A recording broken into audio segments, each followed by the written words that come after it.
Hola, soy la Basmati de nuevo con vosotros. Hoy os voy a hablar de un artículo que leí en El País este fin de semana, que es una entrevista que le hacen a un mecenas, que es G. Tomlinson Hill, Tomlinson, que dicen ellos.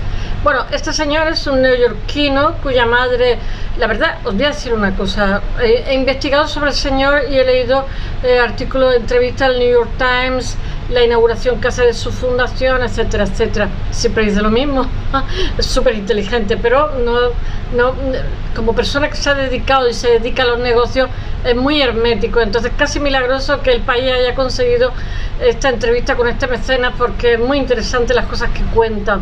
Él, con el tiempo, bueno, él dice que su educación, su madre era artista, dice que nunca vendió ninguno, pero que se dedicó toda la vida. Él jugaba con los Rockefeller, o sea, debía de ser familia potente. Estudia en Harvard, estudia económicas, ellos le llaman negocio, no sé cómo, y después tiene una vida profesional excepcional, o sea, simplemente exitosa, y entonces eso le hace acumular un grandísimo patrimonio. Y él tenía, es que tengo mi gato aquí, tenía desarrollada su gusto, porque su madre desde pequeñito no solamente es que pintaba, dibujaba, digamos, trabajaba con la terracota, sino que además, mirad quién tengo aquí a mi lado, sino que además se lo llevaba desde que era pequeño a museos, se lo llevaba a montones de sitios. Y entonces dice él que le educó el ojo y le educó también la afición al arte. Y aunque él se dedica al mundo de los negocios, ahora tiene, me parece que es del año 46 o 47, tiene que tener 70 y tantos, pues se dedica desde hace, me parece que desde los años 80, a coleccionar arte. Dice que en los años 80 no tenía mucho dinero y que las cosas que compró fueran modestas, como dice que lo primero que compró fue una lata de Campbell de Andy Warhol. Dice que lo conoció cuando era muy jovencito, que estaba en la facultad, y le pareció genial. Dice que Andy Warhol adelantaba totalmente el mundo que iba a venir. Dice que hoy estaría seguramente tranquilamente en Twitter o en alguno de estos sitios, pero dice que él, cuando volvió a Nueva York, estuvo en Estudio 51. Entonces Andy Warhol estaba ya en la zona VIPs y él era un estudiante. Dice que ni lo reconoció ni nada. Dice que le pareció genial y tiene bastante obra y bastante buena en su colección. Lo que pasa es que tiene de todo, tiene Caravaggio. Él dice que cuando empieza la colección la empezó con su mujer, y como es una mente así, es calvinista, una mente racional a tope, neoyorquino, dice que junto a Marino, que es un diseñador, que es el que ha generado ¿cómo se llama? Su fundación, porque dice que él no tiene un museo, él ha creado una fundación, y en el momento que su mujer y él falte, tiene 2 hijas, toda esta colección va a pasar a museos privados, o sea, al Met, al Guggenheim, a todos estos tipos de colecciones, que va a formar parte de la sociedad, para que la sociedad se beneficie. Pero que mientras tanto, mientras que está vivo él y su mujer, la mujer se dedica a dar becas de la fundación, etcétera. En la fundación hay una directora, o sea, actúa, tiene su bodega, etcétera. Él se va a seguir dedicando a comprar cosas, siempre suele comprar 4 cuadros. Entonces lo que hace, lo que estaba contando antes, es que cuando decide hacer esa colección, junto a su amigo Marino, que es también el que le decora la casa, el que le hace todas las cosas, y su mujer, se deciden por 7 artistas que casi todos son de la posguerra, de la Segunda Guerra Mundial. Pero dice que después, con el paso de los tiempos, que dispersaron la cosa, que se dedicaron a hacer, que él no quería ser el clásico millonario que compraba un cuadro como el que va a un centro comercial y compra un pantalón, que él, o sea, tenía otro tipo de compromiso. Pero dice que no pudo evitar, que se fascina muchísimo por el arte, y entonces da gusto. Compró primitivos flamencos, compró obras de Rubens, de Rembrandt. Dice que en un principio no pensaba hacer nada más que una colección de después de la Segunda Guerra Mundial. Y, por ejemplo, estaba leyendo una entrevista, me parece que era el New York Times, y esa es bastante reciente, que se iba con su hija, porque una de las hijas la tiene también, me parece que ha hecho historia del arte, Claro, han estado toda la vida rodeadas de piezas de colecciones y dice que se iba con su hija a China a hablar con, no me acuerdo qué artista contemporáneo, y tiene colecciones también de artistas contemporáneos chinos, o sea, hace inversiones, eso.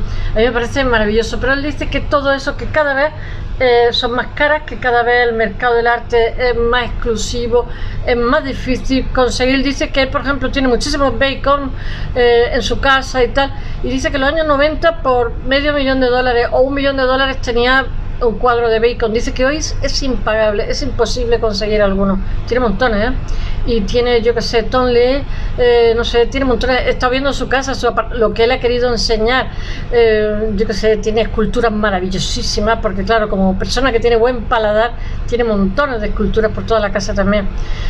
Tiene bronce, en fin, tiene una cosa increíble. Pero a mí me interesaba muchísimo saber cuál era su opinión. Y bueno, él es uno de los mayores compradores de arte que hay actual del mundo. Por ejemplo, él tenía, os voy a contar un poquito, yo voy a reflejar en mi blog, que lo tengo ya hecho, parte de la entrevista que le hace El País a este señor. Digo parte porque no la reflejo entera. Me interesa muchísimo su opinión de arte, me interesa muchísimo esas cosas que dice, como por ejemplo que él no es partidario de un museo en su colección, sino partidario de que cuando él deje de vivir, que esto no lo van a heredar su hija, esta colección tan grande, que los particulares tienen la obligación moral, que él dice que cree en el mundo, que cree en su ciudad Nueva York, que cree en Estados Unidos, que tienen la obligación moral de que todo eso pase a la sociedad, que puedan disfrutarlo.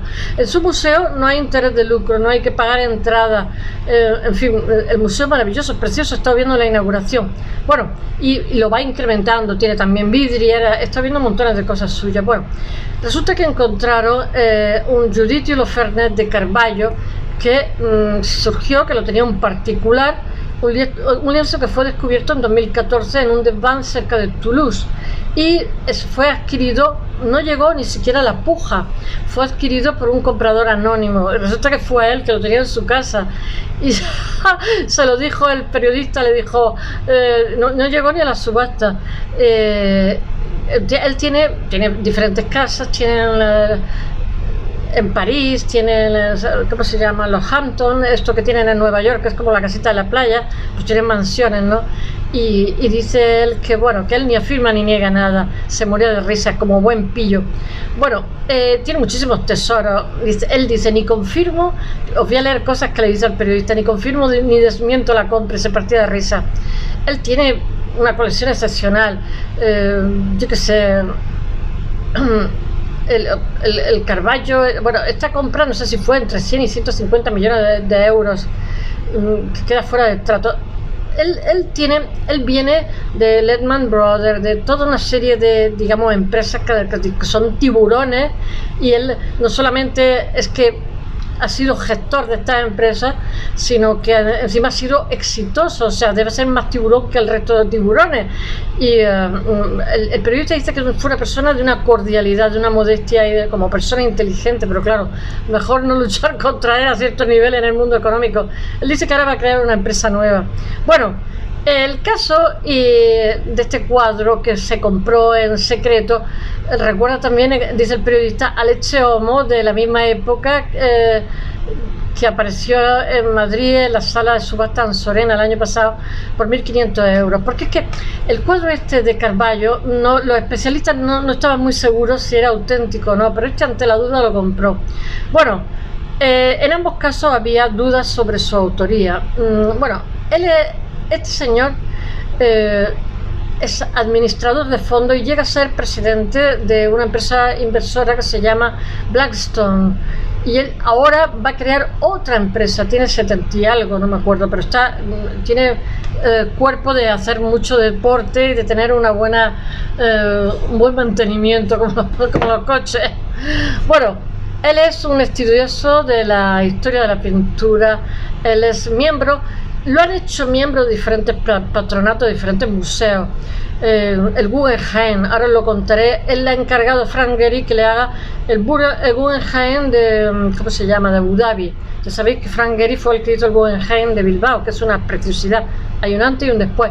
Lo hizo con un, ¿cómo se llama?, un programa de diseño de aviación, que me parece que tiene un nombre ruso, no me acuerdo cómo se llama. Y ya estoy yo con mis digresiones.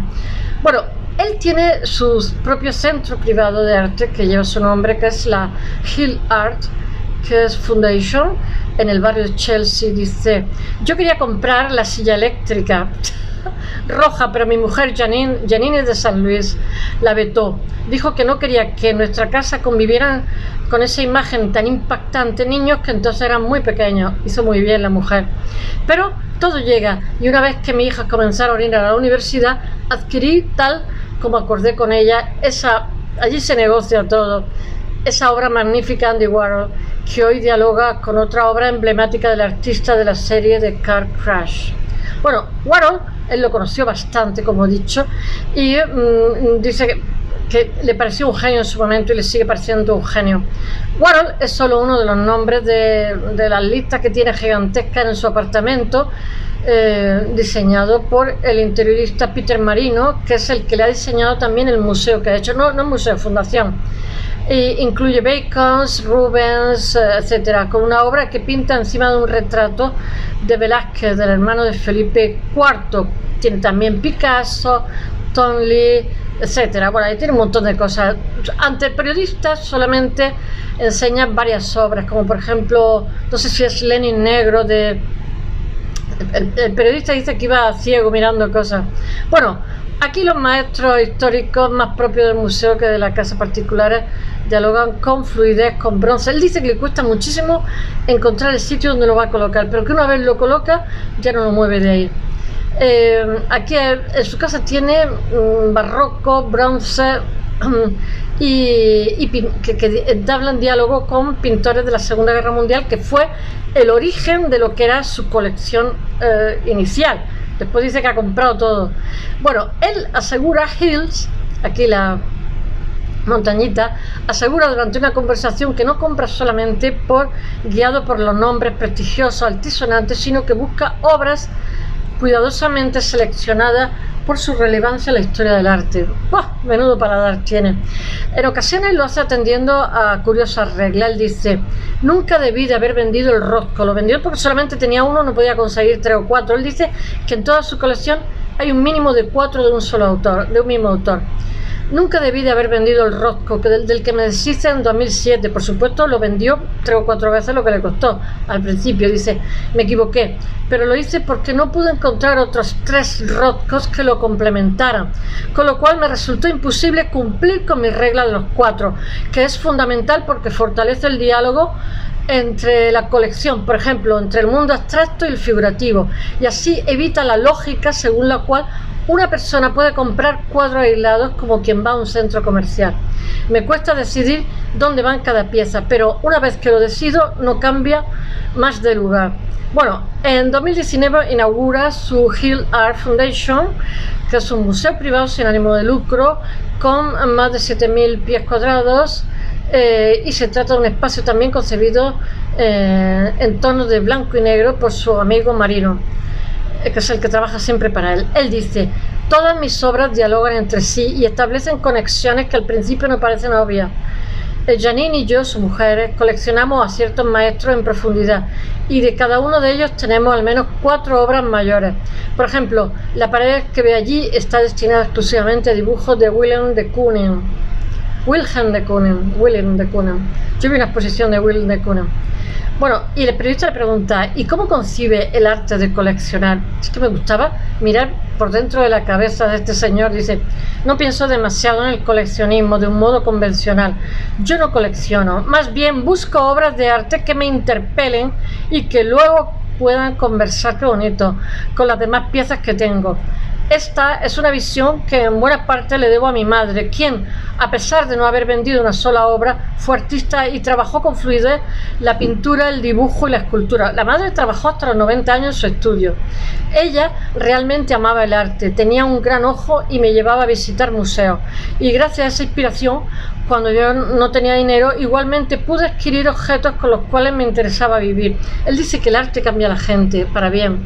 Dice: desde Londres a Arabia Saudí he vivido y rodeado de objetos que siempre han sido un estímulo edificante, me hacen sentir mejor, porque una colección, ya sea de pintura, de sellos, de cuadros, implica una declaración de principios. ¡Qué bonito! Para mí, en cada objeto y en el modo en que se relaciona con los que colecciono, esta es la declaración. Hay mucha gente que en lugar de ver obras con los ojos, la ven con los oídos, basándose en lo que la gente piensa o cree o dice, o especulando respecto a su valor futuro. Dice, yo jamás pensé si lo que estaba adquiriendo se cotizaría, no me importa. Tiene formación profesional. A la pregunta de cómo empezó su propia colección, él dice, fue en los 80 cuando tenía poco dinero, coleccioné naturalezas muertas, sobre todo holandesas del siglo XVIII. No solo me atraían, sino que todavía las tengo. También es importante en la forja de su gusto Jean Demetrion, que modeló durante décadas el Museo Hearst en Washington y que fue una gran influencia al introducir al artista de Kooning y Jean Dubuffet. No tiene mal gusto. Bueno, entre sus próximos proyectos figura como presidente del patronato del Guggenheim, que le ha nombrado la construcción, como os he dicho, del Guggenheim de Abu Dhabi, que se le han encargado a Frank Gehry, como no. Él es un privilegiado testigo de la relación entre lo público y lo privado en el arte. Dice, actualmente, esto es precioso lo que dice, es muy difícil para los museos armar colecciones competitivas en un mundo en el que el bienestar privado ha explotado y en el que el mercado del arte está por las nubes. ¿Cuál es la respuesta de ese desafío tan inquietante? Para mí, que los privados tenemos nuestras obras. ¡Qué bonito! Y tengo otra cosa clara, cuando mi esposa y yo no estemos más en este mundo, no solo nuestras mejores obras estarán en museos importantes, sino que nuestra fundación dejará de existir. Creo que el arte llena un vacío, hace que la gente interactúe, se una y se sienta mejor respecto a sí misma y a su comunidad. Es que algunos se quejan de que los museos están llenos, pero no consideran que en los 60 uno veía obras de Pollock y de Monet en museos vacíos. Por eso creo en las líneas que sostienen la historia del arte, pues sin Velázquez no habría Bacon ni Manet, sin Manet no habría Cézanne, sin Duchamp no habría Warhol. Creo que los museos, dice, creo en los museos, creo en mi país y creo mucho también en Nueva York, mi ciudad. Me ha parecido preciosa, por eso os la cuento. Bueno, hasta mañana.